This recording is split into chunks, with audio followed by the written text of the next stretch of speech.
And రీసెంట్గా కొన్ని CC కెమెరాలకు సంబంధించి ఒంగోలులో జరిగింది ఇది ఇన్సిడెంట్. పోలీసులు మెయిన్గా లేడీని పుష్ చేయడం అంటే నెట్టడం జరిగింది. ఆమె ఇట్లా పడిపోవడం, మళ్ళీ ఆయన లోపలికి వెళ్ళి అంతా సీసీ కెమెరాలు రికార్డ్ అయింది.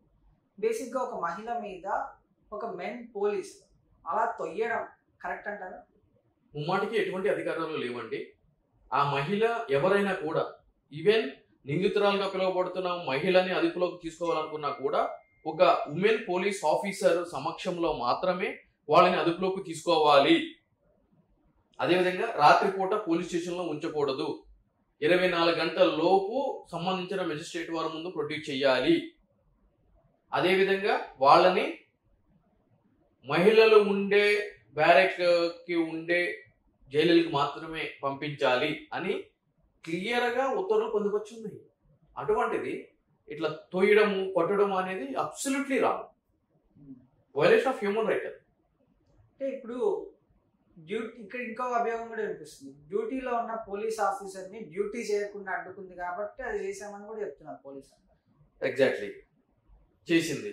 నేను ఏమంటున్నా అంటే మహిళా అధికారిని పిలవండి, ఆమెతోటి పక్కకి తీపించండి. బేసిక్గా ఇప్పుడు అక్కడికి ఎస్ఐ లేదని చెప్తున్నారు. ఎస్ఐకి ఎలాంటి రైట్స్ ఉంటాయి సార్? అట్లా ఇంట్లోకి వెళ్ళచ్చు డైరెక్ట్గా? ఎస్ఐ కానీ, సిఐ కానీ, ఏసీపీ కానీ, డీసీపీ కానీ, సిపి కానీ, లేదంటే డీజీపీ కానీ, లేదంటే principal secretary of the home department కానీ, పై స్థాయి నుంచి కింద స్థాయి వరకు పోలీసులకు ఏం అధికారాలు ఉంటాయి అనేది మీ పాయింట్. దానికి నేను ఏం చెప్తున్నాను అని అంటే కనుక, ఈ రోజు పోలీసులు ఎటువంటి సెర్చ్ వారెంట్ లేకోకుండా ఏ ఇంట్లోకి అక్రమంగా ప్రవేశించడానికి ఎటువంటి అధికారాలు లేవు.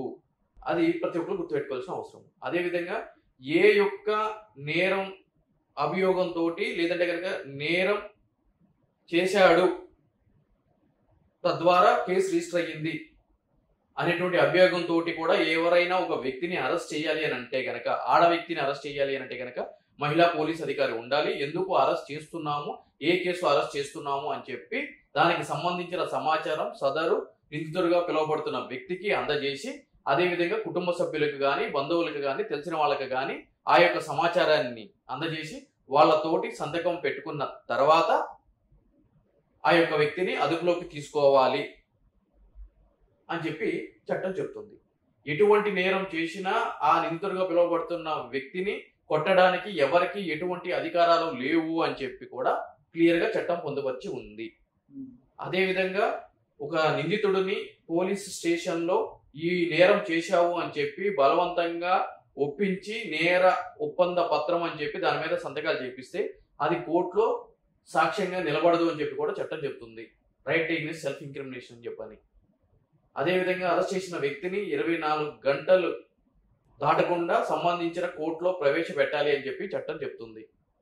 అదేవిధంగా ఒక నేరం చేసిన వ్యక్తి పక్క రాష్ట్రంలో ఉన్నాడు అని చెప్పి సమాచారం తెలిసినప్పుడు ఈ రాష్ట్ర పోలీసులు పక్క రాష్ట్రం వెళ్ళినప్పుడు ఆ వ్యక్తిని అరెస్ట్ చేసినప్పుడు అక్కడ ఏ ప్రాంతంలో అయితే కనుక అరెస్ట్ చేశారో అక్కడ నియర్ బై ఉన్న కోర్టులో హాజరుపరిచి పీటీ వారెంట్ మీద మాత్రమే తీసుకురావాలి అని చెప్పి చట్టం చెప్తుంది. అదేవిధంగా అరెస్ట్ చేసే వ్యక్తిని జైలుకు పంపించే ముందు అతని యొక్క ఆరోగ్య పరిస్థితి తెలుసుకోవడానికి మెడికల్ టెస్ట్ చేపియాలి అని చెప్పి చట్టం చెప్తుంది. ఇవన్నీ కూడా 7 సంవత్సరాల లోపు నేరం జరిగింది అంటే ఆ యొక్క సెక్షన్స్ ఉన్నాయి అని అన్నప్పుడు ఆ యొక్క వ్యక్తిని అరెస్ట్ చేయకోకుండా 35(3) BNSS నోటీస్ ఇచ్చి పంపించాలి, అరెస్ట్ చేయకూడదు అని చెప్పి కూడా చట్టం చెప్తుంది. ఇప్పుడు అది టోటల్గా రాంగ్ అంటే. ఎస్. ఇప్పుడు బాధితురాలు ఆవిడ ఇప్పుడు మహిళను తోయడం అనేది ఇప్పుడు ఆమె బాధితురాలు కిందకి లెక్కేస్తాం. బాధితురాలు ఎలాంటి చర్యలు తీసుకోవచ్చు సార్ వీళ్ళ మీద పోలీసులు? హ్యూమన్ రైట్స్ కమిషన్కి అప్రోచ్ కావచ్చు. మానవ హక్కుల సంఘం అని చెప్పని ఉంటుంది. ఆ సంఘానికి వెళ్ళి అక్కడ కంప్లైంట్ ఇచ్చి జరిగిన యొక్క సీన్ ఏదైతే ఉందో దానికి సంబంధించిన ఫోటోలు వీడియోలు ఉన్నాయి కాబట్టి అవన్నీ జతపరిచి సంబంధించిన పోలీసు అధికారుల మీద కేసు రిజిస్టర్ చేసి వాళ్ళని సస్పెండ్ చేయాలి. ఒక డిపార్ట్మెంటల్ ఎంక్వైరీ జరగాలి. దాని తర్వాత నేర రుజువు అయితే కనుక రిమూవ్ ఫ్రమ్ సర్వీస్ కూడా చేస్తారు. సో ఆ విధంగా మానవ హక్కుల సంఘానికి వెళ్ళొచ్చు. లేదు అంటే కనుక ఆ యొక్క అధికారి ఎవరైతే కనుక ఇటువంటి దాడులకు పాల్పడ్డాడో ఆ పై అధికారికి ఫిర్యాదు చేసి ఆ యొక్క వ్యక్తి మీద కేసు రిజిస్టర్ చేయమని చెప్పి అడగొచ్చు. ఒకవేళ పోలీస్ అధికారి కనుక చేయకపోతే పై అధికారి హైకోర్టులో ఆర్టికల్ 226లో రిట్ పిటిషన్ వేసుకోవచ్చు. చేసుకుని ఆ కోర్టుని పై అధికారికి కింద అధికారి మీద కేసు రిజిస్టర్ చేయాలి అని చెప్పి ఆదేశాలు ఇచ్చే విధంగా మీరు ఆదేశించండి అని చెప్పి అడగవచ్చు. లేదు అంటే కనుక కింది కోర్టులో ప్రైవేట్ కంప్లైంట్ వేసుకోవచ్చు. ఇవన్నీ చేసుకోవచ్చు. ఎస్.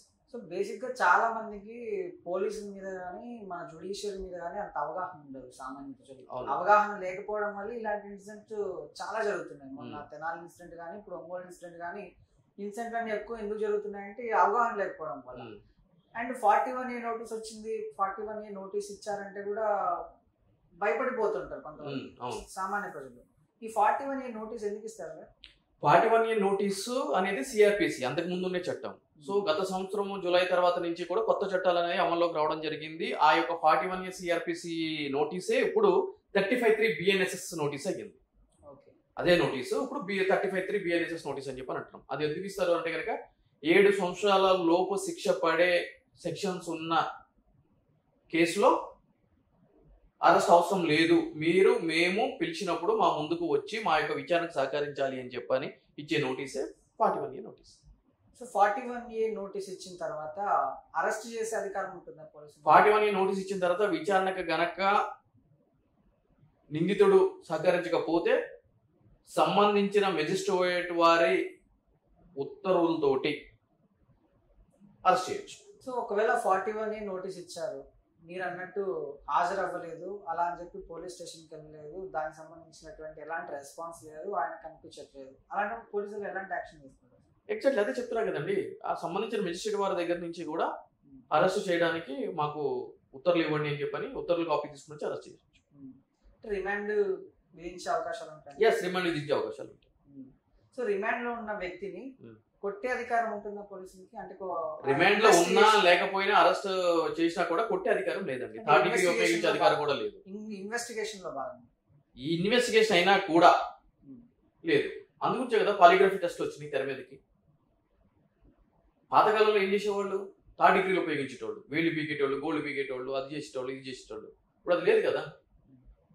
మీకు కోఆపరేట్ చేయకపోతే పాలిగ్రఫీ టెస్ట్కి వెళ్తున్నారు. ఆ టెస్ట్ లో ఏం జరుగుతుంది సార్?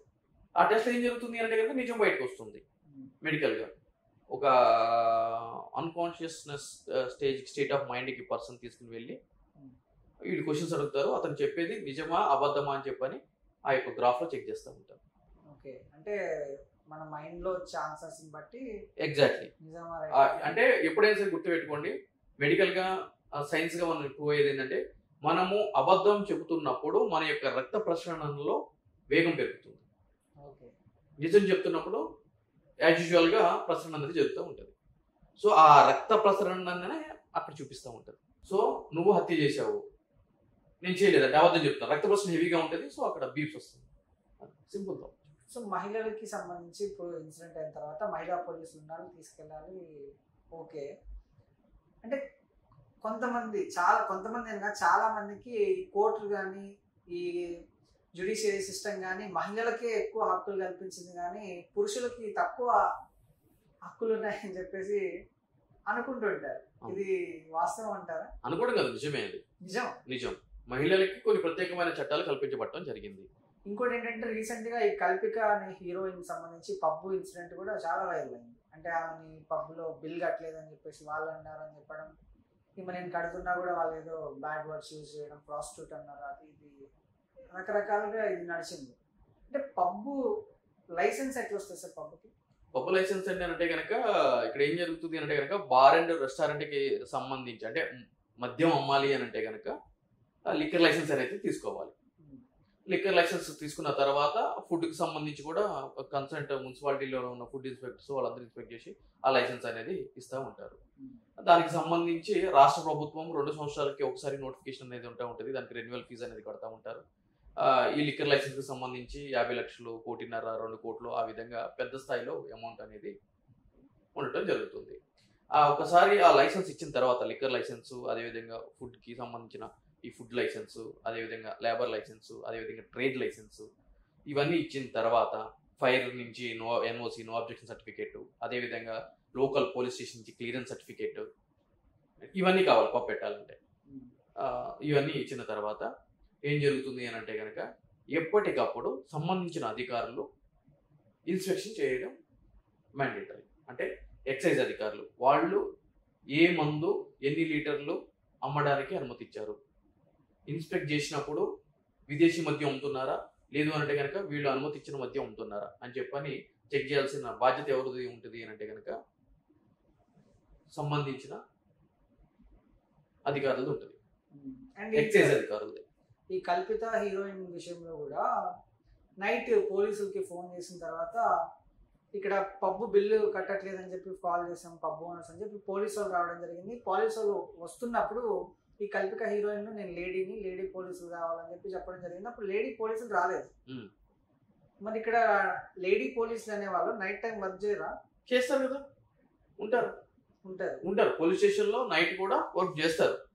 లేడీ ఎస్ఐ ఉన్నారు, లేడీ కానిస్టేబుల్స్ ఉన్నారు. రావాలి కనుక అందుబాటులో లేరేమో. అందు గురించి ఏం చేయాలి? ఆ లేడీ కానిస్టేబుల్ కానీ లేడీ ఎస్ఐ కానీ వచ్చేంత వరకు కూడా వీళ్ళు వేచి చూడాల్సింది. సదరు మహిళని అదుపులోకి తీసుకోవడానికి వాళ్ళకి ఎటువంటి అధికారం లేదు. మరి వాళ్ళు చేసింది ఏంటి సార్? వీడియోలో విజువల్స్ సంబంధించి బలవంతం తీసుకువెళ్ళారా? అడ్డుకునే ప్రయత్నం చేశారు. అంటే టచ్ చేశారా బాడీని టచ్ చేయడం ఏం లేదు కానీ అయిపోయాయి. మరి ఏం చేయలేదు కదా, ఇంకేంటి? బాడీని టచ్ చేస్తేనే ప్రాబ్లం, టచ్ చేయలేదు కదా. టచ్ చేయలేదు అంటే ఈమె కూడా కొన్ని పోలీసుల మీద కొన్ని లాంగ్వేజ్ యూజ్ చేయడం జరిగింది. కేసు పెట్టలేదా పోలీసులు? పెట్టలేదు. అండర్స్టాండింగ్ ఉంది అయితే వాళ్ళిద్దరికి. అంటే పబ్బు వాళ్ళకి అండర్స్టాండింగ్ ఉంది. అంటే పబ్బు వాళ్ళు ఏం చెప్పారంటే పోలీసులు కాల్ చేసి మా వాళ్ళు ఉన్నారు వస్తారు, మాకు తెలిసిన మా కాంటాక్ట్స్ ఉన్నాయి మేము పిలుస్తామని చెప్పి పిలవడం జరిగింది. అంటే ఇక్కడ పబ్బు సంబంధించి నడివే ఓనర్స్ కి పోలీసులకి లింక్స్ ఉన్నాయండి. ఇక్కడ లింక్స్ అంటే ఏం జరుగుతుంది అంటే కనుక పబ్స్ కానీ రెస్టారెంట్స్ కానీ షోరూమ్స్ కానీ రన్ చేసే వాళ్ళకి ఇప్పుడు కూడా సంబంధించిన పోలీస్ స్టేషన్ సంబంధించిన అధికారుల ఫోన్ నెంబర్లు ఉంటాయి. అది common. And one more thing ఏంటి అంటే కనుక అటువంటి పెద్ద పెద్ద సంస్థలు నడిపిస్తున్నారు అని అంటే కనుక ఆబ్వియస్లీ ఏం జరుగుతూ ఉంటుంది, ఇక అన్నీ చూసుకోవాల్సి వస్తుంది కదండి. అవన్నీ కూడా యాజువల్గా చూసుకుంటూనే ఉంటారు. కాబట్టి ఇటువంటి గొడవ జరుగుతున్నప్పుడు కామన్ పీపుల్ అయితే ఏం చేస్తారు, 100కి ఫోన్ చేస్తారు. 100కి ఫోన్ చేస్తే ఏం జరుగుతుంది, ఒక్క నిమిషం వేచి ఉండండి, మీ పేరేంటండి, ఎక్కడి నుంచి ఫోన్ చేస్తున్నారండి, ఏం జరిగిందండి, మీరున్న ఏరియా ఏ పోలీస్ స్టేషన్ పరిధిలోకి వస్తుందండి, అయితే వేచి ఉండండి, సంబంధించిన పోలీస్ స్టేషన్కి మీ కాల్ మేము ట్రాన్స్ఫర్ చేస్తున్నాము, ఆ అధికారి మీకు ఫోన్ చేస్తాడు, ఫోన్ చేసినప్పుడు మీరు ఆ యొక్క మీకు వచ్చిన సమస్యను చెప్పండి అని చెప్పి చెప్తారు. మీరు ఫోన్ చేసి కనెక్ట్ అయ్యి మీ ఇన్ఫర్మేషన్ చెప్పి నాకెట్లా తెలుస్తుందండి ఏ స్టేషన్ పరిధిలోకి వస్తుందో తెలిసి నేను అందుకే ఎందుకు ఫోన్ చేస్తాను, డైరెక్ట్ సిఐకి ఫోన్ చేస్తా కదా. అంటే అంత నాలెడ్జ్ ఉంటే కాబట్టి ఎందుకు వీళ్ళు ఏమంటారు, ఈ 100కి ఫోన్ చేసి ఏం వచ్చాడు కాదులే, డైరెక్ట్ నాకు తెలుసు కదా సిఐ ఎవరిని కొడతా అని చెప్పుకుంటుంటారు. ఒకవేళ నిజంగానే పబ్కి పోలీసు వాళ్ళకి మధ్య అటువంటి ఇది లింక్స్ కనెక్షన్స్ వాట్స్ ఎవరు మీరు అన్నట్టు ఉంటే మరి మీద ఈమె బూతులు తిట్టినప్పుడు పోలీసు వాళ్ళు కేసు రిజిస్టర్ చేయాలి కదా, సుమోటో కాగ్నిజెన్స్ చేయలేదని. పబ్బు ఓనర్స్ పబ్బు వాళ్ళకి సంబంధించి కూడా ఇక్కడ తప్పు ఉంది కదా సార్. ఎందుకంటే అవునండి, ఇద్దరి మీద చేయాలి కదా. పబ్బు ఓనర్స్ మీద ఇప్పుడు ఈమె పబ్బు యాజమాన్యం మీద కంప్లైంట్ ఇస్తుంది, పబ్బు యాజమాన్యం మీద ఎఫ్ఐఆర్ చేయాలి, ఈమె మీద వాళ్ళు కంప్లైంట్ ఇస్తారు, అది కూడా కేసు రిజిస్టర్ చేయాలి. అంటే ఇక్కడ తప్పేవాళ్ళంటారు, అది విచారణలో తెలుస్తుంది. సీసీటీవీ ఫుటేజ్ అసలు ఎవరు ప్రొవోక్ చేశారు, ఏం జరిగింది ఏంటి అని చెప్పి సీసీటీవీ ఫుటేజ్ తెప్పించుకుంటారు. విట్నెస్ అక్కడ లైవ్ లో ఉన్న వాళ్ళకి నోటీసులు ఇస్తారు, ఆ రోజు ఎవరెవరు వచ్చారో ఏం జరిగిందని చెప్పి వాళ్ళ దగ్గర స్టేట్మెంట్స్ రికార్డ్ చేస్తారు. ఆ విచారణలో తెలుస్తుంది ఎవరు తప్పు చేస్తారు.